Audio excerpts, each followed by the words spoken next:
गुरुवार व्रत करने से बृहस्पति देवता प्रसन्न होते हैं। यह व्रत अत्यंत फलदायी है।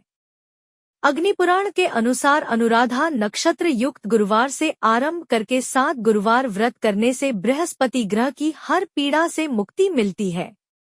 आइए सुनते हैं बृहस्पतिवार व्रत कथा। प्राचीन समय की बात है।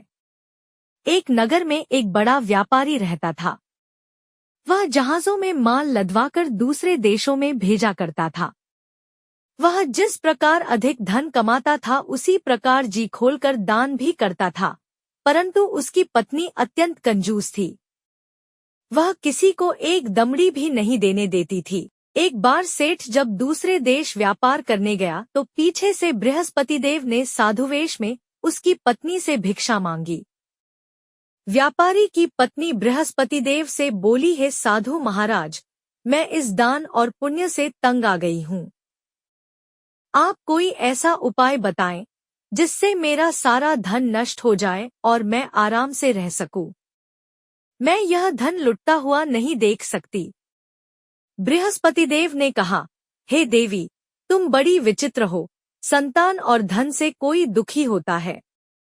अगर अधिक धन है तो इसे शुभ कार्यों में लगाओ, कुंवारी कन्याओं का विवाह कराओ, विद्यालय और बाग बगीचों का निर्माण कराओ। ऐसे पुण्य कार्य करने से तुम्हारा लोक परलोक सार्थक हो सकता है। परंतु साधु की इन बातों से व्यापारी की पत्नी को खुशी नहीं हुई। उसने कहा, मुझे ऐसे धन की आवश्यकता नहीं है जिसे मैं दान दूं। तब बृहस्पति देव बोले, यदि तुम्हारी ऐसी इच्छा है तो तुम एक उपाय करना। 7 बृहस्पतिवार घर को गोबर से लीपना, अपने केशों को पीली मिट्टी से धोना, केशों को धोते समय स्नान करना, व्यापारी से हजामत बनाने को कहना, भोजन में मांस मदिरा खाना, कपड़े अपने घर धोना। ऐसा करने से तुम्हारा सारा धन नष्ट हो जाएगा। इतना कहकर बृहस्पति देव अंतर्ध्यान हो गए। व्यापारी की पत्नी ने बृहस्पति देव के कहे अनुसार 7 बृहस्पतिवार वैसा ही करने का निश्चय किया।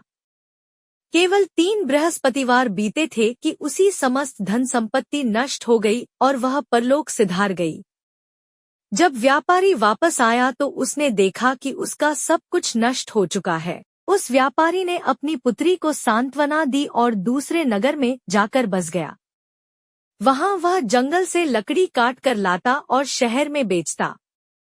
इस तरह वह अपना जीवन व्यतीत करने लगा। एक दिन उसकी पुत्री ने दही खाने की इच्छा प्रकट की, लेकिन व्यापारी के पास दही खरीदने के पैसे नहीं थे। वह अपनी पुत्री को आश्वासन देकर जंगल में लकड़ी काटने चला गया। वहां एक वृक्ष के नीचे बैठ अपनी पूर्व दशा पर विचार कर रोने लगा। उस दिन बृहस्पतिवार था। तभी वहां बृहस्पति देव साधु के रूप में सेठ के पास आए और बोले, हे मनुष्य, तू इस जंगल में किस चिंता में बैठा है? तब व्यापारी बोला, हे महाराज, आप सब कुछ जानते हैं। इतना कहकर व्यापारी अपनी कहानी सुनाकर रो पड़ा।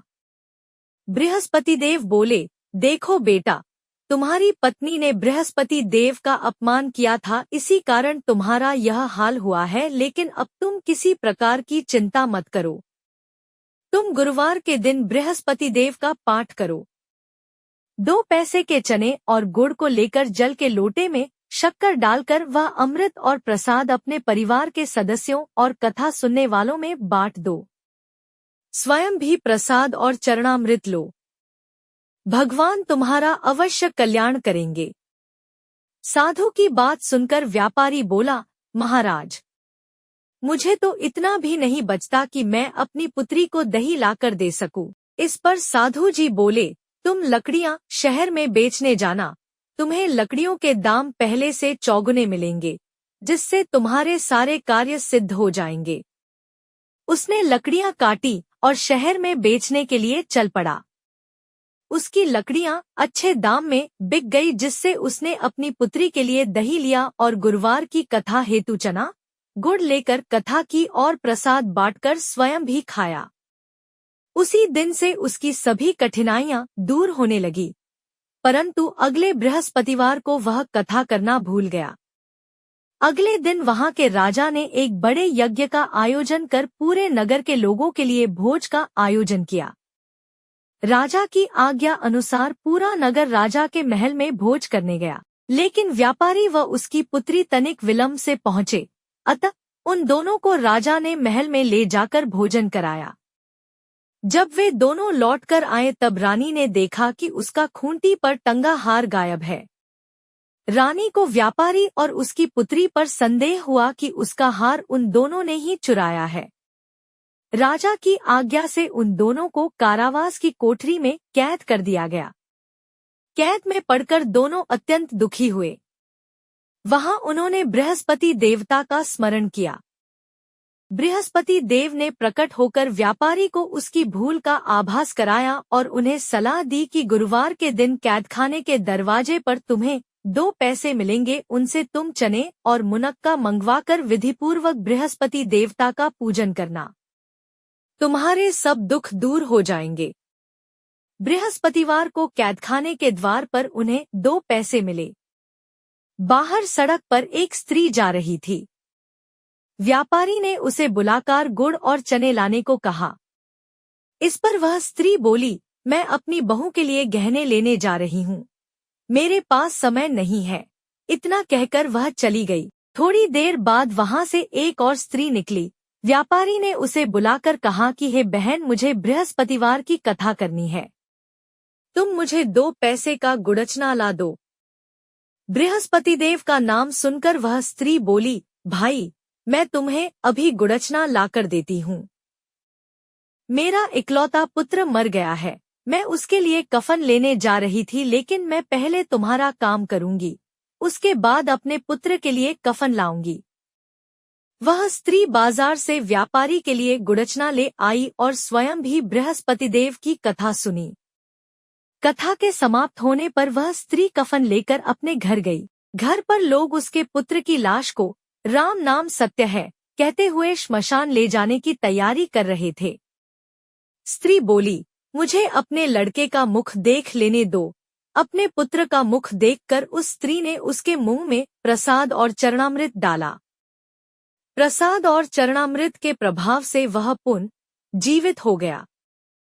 पहली स्त्री जिसने बृहस्पतिदेव का निरादर किया था, वह जब अपने पुत्र के विवाह हेतु पुत्रवधू के लिए गहने लेकर लौटी और जैसे ही उसका पुत्र घोड़ी पर बैठकर निकला, वैसे ही घोड़ी ने ऐसी उछाल मारी कि वह घोड़ी से गिरकर मर गया। यह देख स्त्री रो रो कर बृहस्पति देव से क्षमा याचना करने लगी। उस स्त्री की याचना से बृहस्पतिदेव साधु वेश में वहां पहुंचकर कहने लगे, देवी, तुम्हें अधिक विलाप करने की आवश्यकता नहीं है। यह बृहस्पतिदेव का अनादर करने के कारण हुआ है। तुम वापस जाकर मेरे भक्त से क्षमा मांगकर कथा सुनो, तभी तुम्हारी मनोकामना पूर्ण होगी। जेल में जाकर उस स्त्री ने व्यापारी से माफी मांगी और कथा सुनी। कथा के उपरांत वह प्रसाद और चरणामृत लेकर अपने घर वापस गई।